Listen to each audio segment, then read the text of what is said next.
E aí, pessoal, vamos lá então voltar com a nossa aula aí. E só para complementar o que eu falei na aula anterior, no vídeo anterior, sobre servidor e exercer empresa. Pessoal, servidor também não pode abrir a empresa MEI, que é o microempresário individual, que ali na verdade é uma forma empresarial onde ele vai ser a empresa, ele vai ser o gerente, ele vai ser o administrador, nem a chamada EIRELI, que é uma forma societária que também ele não pode montar, porque na EIRELI é uma empresa ali individual, onde o servidor vai ser a empresa e ele vai ter o papel de ser o gerente, de ser o administrador. Não sei que bote uma pessoa de fora para administrar, mas via de regra vai ser muito difícil ele participar, constituir uma empresa. Ele vai poder ser um sócio, um acionista, junto com alguém em outra empresa, numa empresa onde alguém vai ter a função de gerente ou a função de administrador, ok? Vamos lá então para a tela, poder regulamentar o poder normativo da administração pública. Pessoal, poder regulamentar o poder normativo, qual que é o conceito? Olha aqui, ó, da ideia de juntar, de complementação. Complementar algo, que já trouxe as regras gerais mais abstratas, que seria a lei. Então, o que é o poder regulamentar ou poder normativo? Pessoal, o conceito dado aqui de poder regulamentar, que foi dado pelo Eli Lopes Meireles, foi o seguinte conceito: é a competência do chefe do Poder Executivo para fazer decreto visando a fiel execução das leis.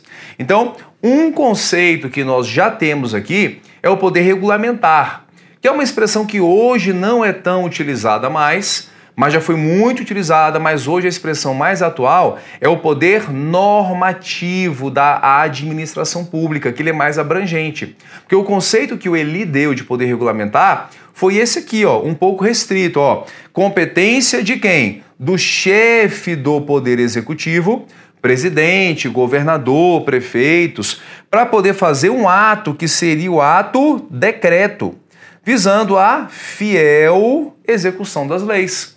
Então, nesse conceito aqui, que se aparecer na sua prova está correto sobre poder regulamentar, foi porque é um conceito dado pelo Eli Lopes Meireles. Porque lá na época do Eli, lá atrás, somente o chefe do Poder Executivo é que realmente fazia essa complementação, editando decretos. Ele concentrava muito isso. Só que hoje, uma expressão que a autora, inclusive Maria Silvia Zanello de Pietro, usa é o conceito poder normativo da administração pública. Vamos conferir então? Na tela, vem cá. Então, o que é o chamado aí? Poder normativo da administração pública, segundo a autora. Poder normativo é o poder, na verdade, ela não restringe ao poder executivo, ela fala que é o poder de toda a administração pública de fazer atos normativos para a complementação das leis. Então é o poder da administração pública de fazer atos normativos para a complementação das leis. Que se aparecer na sua prova esse conceito aqui, também estará correta a questão. Por quê? O examinador ele vai usar uma teoria ou outra teoria. De repente ele pega o livro do Eli e fala, vou pegar a teoria do Eli e coloca na prova. O poder regulamentar é a competência do chefe do Poder Executivo para fazer decretos. Vai lá e marca certa a questão. Ou então ele pega, no dia, o livro da Maria Silvia e vai tirar dela o conceito, marca de acordo com o poder normativo. E aqui é a nossa missão como professor de trazer para você as posições. Por quê? Se você estuda só pelo livro da Maria Silvia de Pietro, na prova pode vir assim. São poderes da administração pública, poder de polícia, poder regulamentar, poder disciplinar e poder vinculado. Você vai pensar, não, mas no livro que eu estudei não tinha poder regulamentar, tinha poder normativo. Então tá errada a questão, mas não. Aqui é o examinador que vai pegar um livro ou outro livro para fazer a questão dele. E a minha missão como professor é pegar esses livros todos em casa, da pilha de livros que eu tenho só de direito administrativo, é um vício que eu tenho, passo numa livraria, vejo um livro lá, direito administrativo, eu tenho que comprar. e aí depois eu vou ler o livro, vou folhear, ver se fala alguma coisa interessante e trazer para vocês. Então você não tem que em casa ficar se desgastando com isso. Você tem que ver o que eu passo para vocês aqui, porque eu já li para você esses livros todos, te passo bem mastigado, e a sua missão em casa é você fazer exercício com o conteúdo que eu te passei. Acabou a aula, o que você faz? Agora, ó, chulapada de exercício, pessoal. Chulapada, umas 100 questões aí, vai fazer exercício, vai pegar o que eu te passei na teoria e vai aplicar. E aí você fez as questões, você vai verificar, tem alguma parte que realmente eu não entendi muito bem? Essa divergência, por exemplo, aqui de autores, aí você vai aprofundar. Mas só com a nossa aula aqui, a intenção é que você já vá para questões e não tenha que mais aprofundar em lugar nenhum. Porque eu já fiz essa análise para você e já trago o que é mais relevante para as questões da sua prova, tá bem? Então a Maria Silva chama de poder normativo. Porque no contexto atual, a gente tem, por exemplo, a gente tem agências reguladoras que fazem resoluções, não temos? A gente tem aquela pirâmide imaginária, vem para a tela aqui comigo, olha só. Aquela nossa pirâmide imaginária de normas. Temos lá no topo a Constituição, aqui no meio as leis e lá embaixo os atos administrativos. Atos administrativos, tá vendo aí?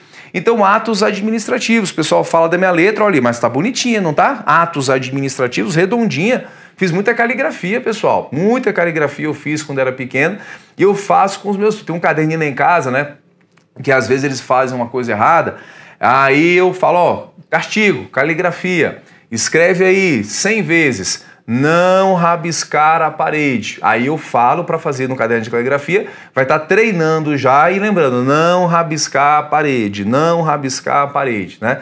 Alguns são contra, mas é um método que eu uso que dá certo lá em casa. Então, volta para a tela aqui, ó, atos normativos, né? Atos administrativos de caráter normativo.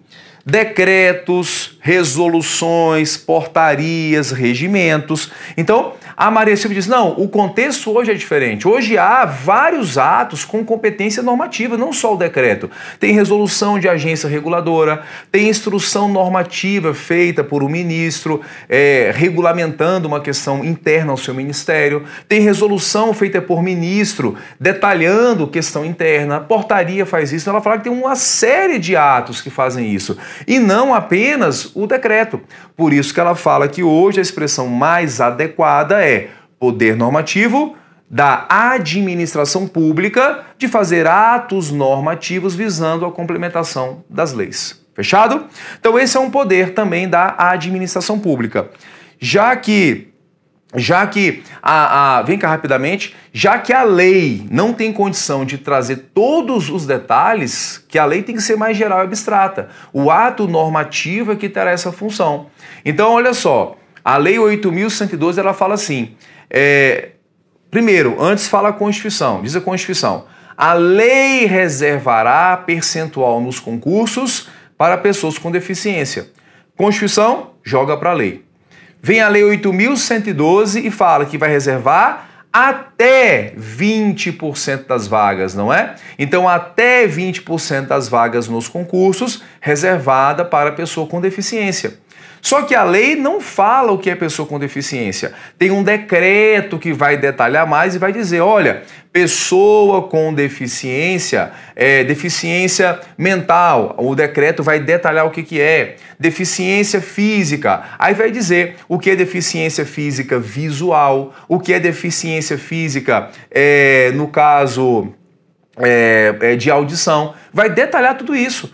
Então é um decreto que vai detalhar. E nós temos uma portaria do Ministério do Planejamento que detalha ainda mais o processo do concurso público da pessoa com deficiência.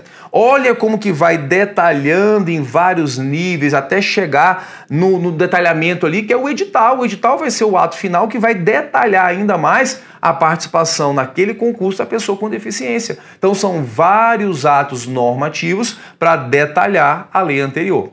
Olha a questão.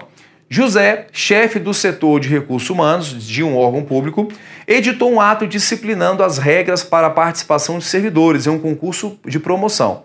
Então, editou um ato disciplinando as regras para participar do concurso aqui de promoção. Julgue o item. A edição desse ato é um exemplo do poder regulamentar? Olha só, pessoal, aqui e na prova vai ser assim. Se aparecesse a edição do ato é um exemplo do poder regulamentar, tá certa a questão, também é usado nesse contexto essa expressão, ou poderia aparecer a expressão também poder normativo, regulamentar ou normativo, estaria correta a questão. E aí é a dificuldade do aluno, de às vezes falar assim, não, mas no livro que eu li falava poder normativo, apareceu poder regulamentar, então tá errado. Ou então no livro que eu li apareceu que poder regulamentar é do chefe do poder executivo e aqui não é o chefe do executivo, tá errada a questão? Não.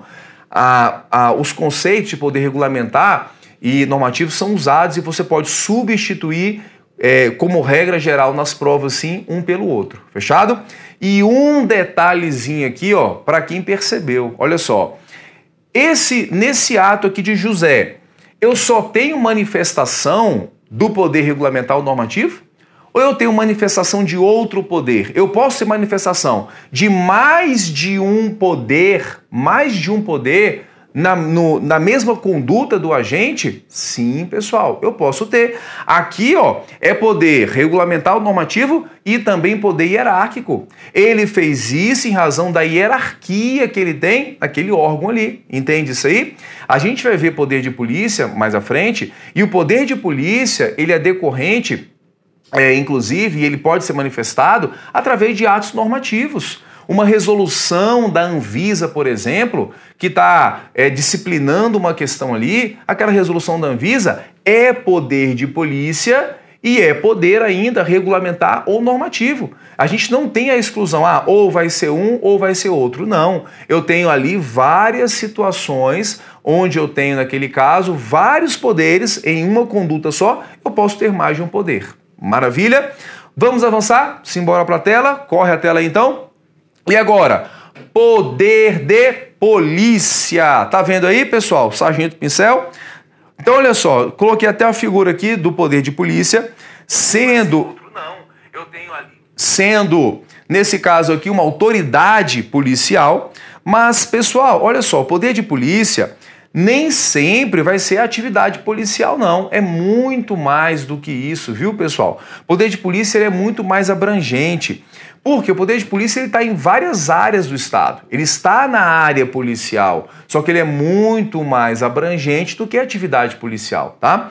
Na tela, olha o conceito. Poder de polícia, um conceito que os autores dão, é a faculdade, mas eles falam faculdade aqui no sentido de poder. É o poder do Estado de restringir, limitar ou condicionar o exercício de bens, direitos e atividades. Bens, direitos e atividades. Então esse é o conceito de poder de polícia. Então veja que o poder de polícia é um poder que tem o Estado, para o bem-estar da coletividade, ele vai restringir, ele vai limitar, ou então ele vai condicionar o exercício de um bem que você queira ter, de um direito que você queira exercer ou de uma atividade que você quer manifestar. Então, isso é imprescindível. O que é imprescindível, hein, pessoal? Olha só, pausa para aqui, ó. Imprescindível, ó. Imprescindível. Professor, para que isso? Olha, questão de prova aqui também, tá? Pessoal, isso aqui o CESP usa direto. Eu vejo aluno deixando questão em branco por causa disso aqui, então errando questão. Olha só. Imprescindível. Prescindir significa o quê? Ó? Prescindir significa dispensar. Imprescindível quer dizer, então, indispensável. Então, cuidado em prova, tá? Se aparecer imprescindível, é indispensável o poder de polícia, sim, para a sobrevivência do Estado, viu, pessoal? Então, cuidado com isso aí, tá? Me bateu isso aqui agora, eu sempre gosto de... que eu falo, faça a prova, faça questões, porque a gente vê a teoria, poxa, na teoria entende tudo. Aí às vezes ele bota na prova lá um imprescindível desse aqui e você sabe o conteúdo, mas você não vai responder a questão, então não vai acertar, talvez pelo português. E a gente tem que se familiarizar com as palavras que o CESP usa. Ele usa palavras ali que para quem nunca viu é difícil, mas para quem está acostumado a fazer questões, começa a ver, no começo não conhece, vai no dicionário, vê a palavra, ela se repete e já começa a se familiarizar também com as palavras. Por isso que é importante você fazer questões. Terminou a bateria, terminou aqui a teoria, faz uma chulapada aí de umas 100 questões para você poder treinar para ver se você realmente não só tem um conteúdo, mas se você sabe pegar o conteúdo e aplicar ali na sua prova também. Maravilha? E sempre tenha em mente, eu vou conseguir, eu sou capaz. Eu confesso, quando eu estava para concurso, eu tinha até dúvidas da minha capacidade. Fiz concursos, no começo eu fazia um estudo muito intenso, só que muito desorganizado. Fui fazer alguns concursos no início, isso foi lá em 99, logo que eu entrei na faculdade, e fiz uns concursos que eu não estudei muito bem assim, e aí não conseguia nem ler a prova, nem entendia o que a prova queria de mim para responder ali, e eu saía muito mal. Fiquei um tempo sem fazer concurso, depois um pouco mais maduro, uns 2 anos depois, fui voltar a fazer concurso, mas agora já com mais estratégia, com mais direcionamento, e aí eu consegui, logo depois que eu saí da faculdade, comecei a estudar em 2003, voltei só para concurso, mais ou menos, quando foi no começo de 2004 eu passei no STJ, porque eu fiz um estudo mais direcionado. Mas lá atrás eu tinha uma crença assim, eu acho que concurso não é para mim, concurso é só para pessoas inteligentes. E aqueles concursos que eu fiz lá atrás, que eu fui muito mal, serviu para confirmar a crença que concurso não era para mim. Fiquei uns 2 a 3 anos sem prestar concurso na faculdade, fazendo estágio. Só que depois eu fui trabalhando dentro de mim, não, vou tentar de novo, não vou desistir. E aí eu comecei a estudar de forma direcionada. Aí eu via que eu estudava de forma direcionada, fazia a prova, a nota ia aumentando. Estudava mais direcionado, fazia a prova, a nota ia aumentando. Falei, olha, esse negócio aqui está meio matemático. Se eu estou estudando cada vez mais, de forma mais objetiva e direcionada, a nota vai aumentar, vai chegar uma hora que eu vou passar. E aí em 2003 comecei a estudar com bastante foco, estudar, além de um estudo intenso, que eu estudava finais de semana, estudava muito ali mesmo, eu estudava de forma mais organizada, mais exercícios, muita leitura de legislação. No seu concurso do INSS, você vai ter muita legislação para você poder estudar. Então, e é essa legislação que vai cair na sua prova que será o seu diferencial. Então, eu já tinha lá os meus resumos que eu tinha feito, eu ficava mais nos resumos e nos exercícios. Eu só pegava teoria, se eu fizesse alguma questão, visse que aquilo não estava no meu resumo, depois eu ia aprofundar e acrescentar, mas eram os meus resumos que eu tinha feito e exercício, assim que eu fazia. E quando eu comecei a estudar, eu voltei a estudar, eu só tinha, na verdade, a hora do almoço para estudar. Eu comecei fazendo estágio no Ministério do Trabalho, e naquela época lá eu já era, pessoal, terceirizado. Eu até falo, esse negócio de decreto que fez terceirização, pessoal, isso aí já existe há muitos anos atrás. E é uma terceirização para atividade meio, na verdade, né? Aí eu era terceirizado, trabalhava 4 horas de manhã e 4 horas à tarde, fazia faculdade à noite. E eu tinha a hora do almoço só para estudar. O que eu fazia?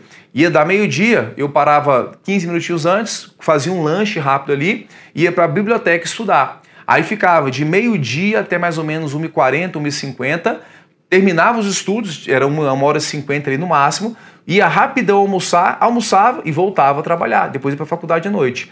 Aquelas 2 horas, né, aquela 1h50 que eu tinha ali, eu só tinha aquele horário e foi muito bom para mim, porque com aquele tempo que eu tinha, eu consegui estudar com muito mais eficiência, com qualidade, e essas 2 horas representou um grande avanço para mim. Eu fiz muitos concursos, estudando 2 horas por dia só, e tive notas muito boas, que me levaram pertinho da aprovação. Aí depois, de formado, eu pude ter mais tempo de estudar, e aí eu consegui logo depois passar no STJ. Mas no começo é assim, vai no seu horário, faça um horário, estude ali, nem que seja meia hora por dia, pode ser até picado. Meia hora de manhã você acorda 45 minutos, vai para o trabalho, mais 1 hora no almoço, depois uma hora à noite. Vai para a academia à noite, grava ali tudo que você quer aprender, pega as aulas aqui, baixa para o seu celular e escuta as aulas enquanto está fazendo uma esteira ali. Isso já é forma de estudar também. Quando você escuta ali as aulas, você pode talvez não prestar atenção em tudo,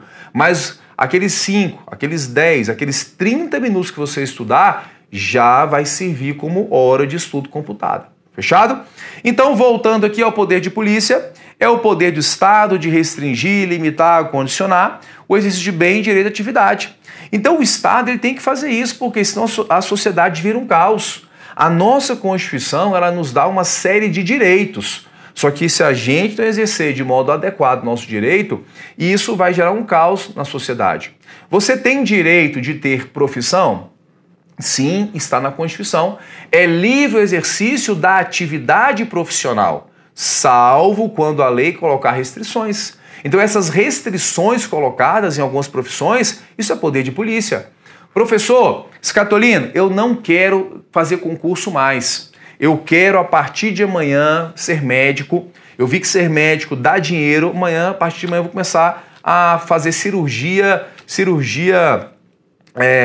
como fala, estética. Então, nesse caso aqui, você pode, a partir de amanhã, começar a fazer cirurgia? Não. Por quê? O Estado vai dizer, olha, você quer ser médico? Pode ser médico. Só que eu vou impor algumas condições. Tem curso de medicina? Tem que ter.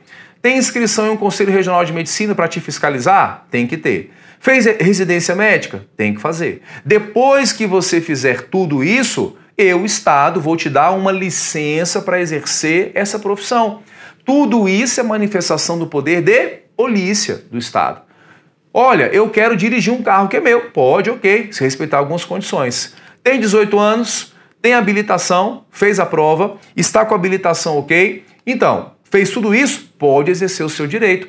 E vai ter uma entidade que vai te fiscalizar, que é o Detran, que vai te dar licença para você poder exercer o seu direito, que é dirigir, que vai te fiscalizar, que vai te multar, que vai cassar a sua licença para dirigir, se for preciso. Então, tudo isso é manifestação do poder de polícia do Estado. São condições, são limitações impostas para o bem-estar da coletividade. Maravilha? Então, isso é poder de polícia. E olha só, quando a gente fala de poder de polícia, botar aqui poder de polícia, ele atua na área, por exemplo, da saúde. Temos órgãos e entidades de fiscalização nessa área. Área do meio ambiente. Não temos órgãos e entidades que protegem o meio ambiente? Então, na área de trânsito, por exemplo, acabei de citar o Detran. Na área de consumo, temos o PROCON, né, que é uma autarquia que exerce poder de polícia nessa área. Na área de construção, que em Brasília tem uma autarquia que é a chamada AGFIS, que ela fiscaliza construções, ela dá o alvará, que é a licença para construir, fiscaliza, vai lá, aplica multa, interdita, demole a construção, se for o caso, isso é poder de polícia.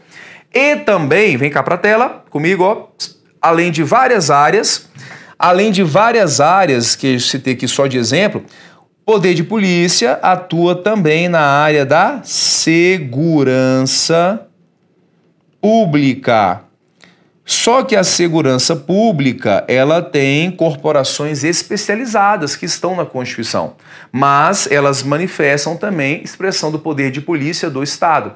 Então o poder de polícia, ele é muito amplo, atua em várias áreas, inclusive na área da segurança pública. E lembrando, poder de polícia não é só atividade policial, não. Envolve várias áreas, inclusive a atividade policial, inclusive a atividade da segurança pública. Bora avançar? Vem para a tela então, roda a tela aí, produção. Vamos lá. Forma de expressão. Já sabemos o que é o poder de polícia, como que ele pode se manifestar, hein, pessoal?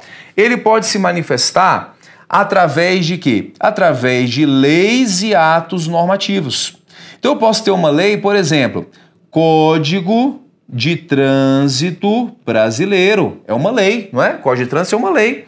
Tenho Código de Trânsito e eu tenho Resolução resolução, por exemplo, aí do CONTRAN, que são atos normativos que vão complementar o Código de Trânsito Brasileiro.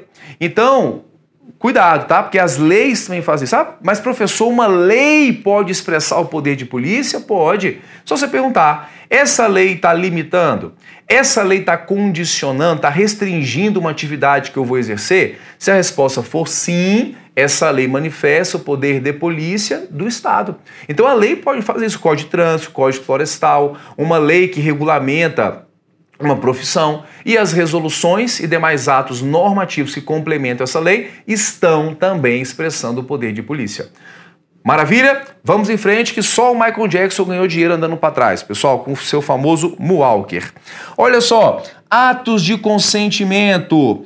Como que é isso, professor? O Estado pode, às vezes, colocar que você tenha que ter uma licença ou então a chamada autorização para que você possa exercer uma atividade. Isso é poder de polícia. Então o Estado vai dizer, olha, particular, você quer exercer aquela atividade? Pode, desde que você tenha licença ou autorização. Então a licença que o Estado exige que você tenha para você exercer uma atividade, essa licença é expressão do poder de polícia. A autorização de porte de arma para você exercer exercer a sua arma e ter a sua arma é manifestação do poder de polícia. Então, licenças e autorizações são atos de consentimento do Estado, que manifestam o poder de polícia. No entanto, vem para a tela, a licença, já temos que saber que é o ato vinculado,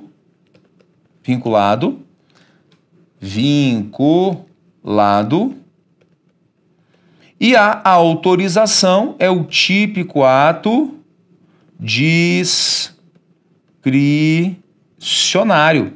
Como assim, professor? Licença é ato vinculado. Por quê? Porque não há juízo de conveniência e oportunidade.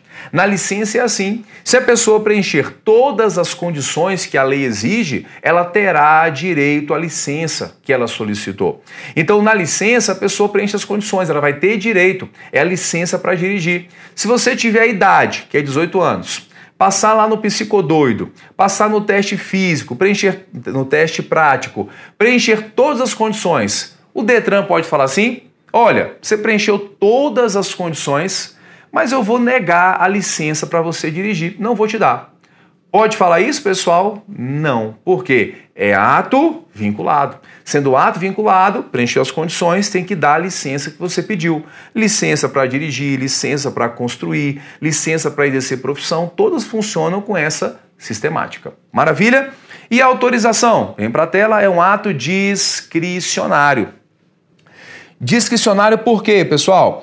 Porque nesse caso aqui é baseado em conveniência e oportunidade. Como assim? Você vai ter que preencher as condições que a lei exige, mas é o Estado que vai avaliar se dá ou não a autorização.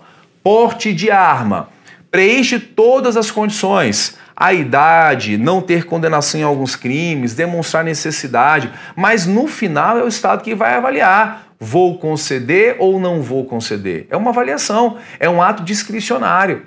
Cuidado, porque a gente vê no dia a dia, eu até escutei na rádio esses dias, dizendo, olha, uma autoridade aqui de Brasília, dizendo que o deferimento daquele ato ficaria ao arbítrio do administrador. Cuidado, ato discricionário não se confunde com ato arbitrário, não. Ato arbitrário quer dizer, para o direito administrativo, um ato ilegal. Então, para nós aqui, quando fala de ato discricionário, não é que ele vai ser um ato arbitrário, são conceitos que não se confundem.